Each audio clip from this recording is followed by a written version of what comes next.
Tahukah kalian apa itu komunikasi K3? Halo, namaku Mila Datul Khair. Aku mahasiswa Politeknik Negeri Madura, jurusan Teknologi Kemaritiman, Prodi D4 Teknologi Rekayasa Keselamatan. Hari ini kita akan mempelajari tentang komunikasi keselamatan dan kesehatan kerja. Menurut kalian, apa itu K3? Menurut Undang-Undang Nomor 1 Tahun 1970 tentang Keselamatan Kerja, K3 adalah segala kegiatan untuk menjamin dan melindungi keselamatan dan kesehatan tenaga kerja melalui upaya pencegahan kecelakaan dan penyakit akibat kerja.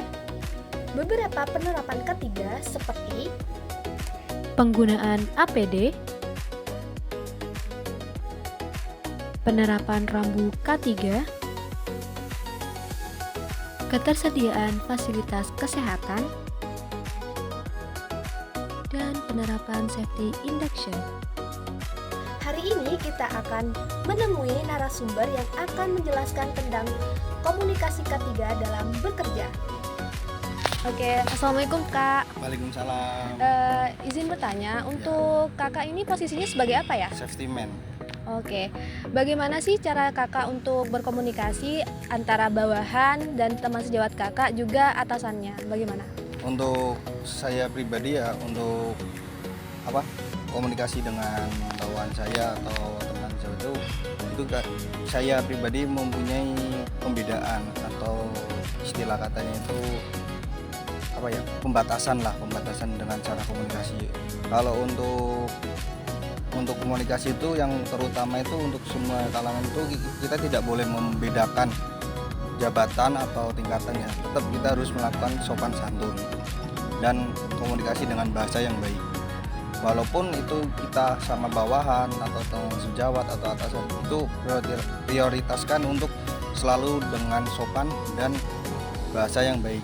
Dan lagi itu harus menggunakan bahasa yang mudah dipahami atau yang biasa dipakai di negara ini ya bahasa Indonesia.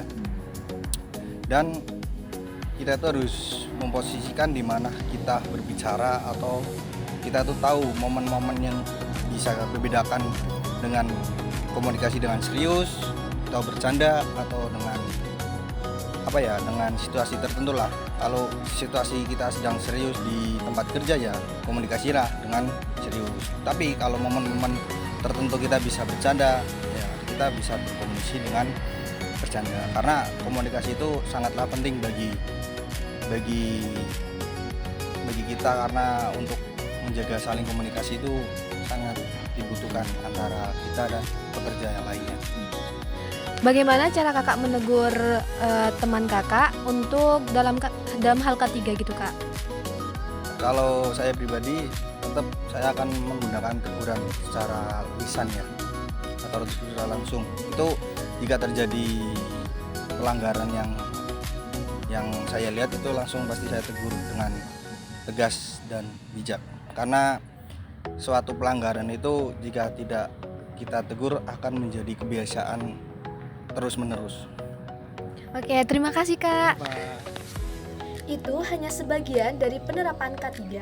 K3 merupakan ilmu yang luas. Segala hal kecil yang dapat mencegah kecelakaan kerja menjadi bagian dari K3. Komunikasi yang merujuk pada pencegahan kecelakaan menjadi bagian kecil dari K3. Komunikasi menjadi bagian mudah dalam penerapan K3.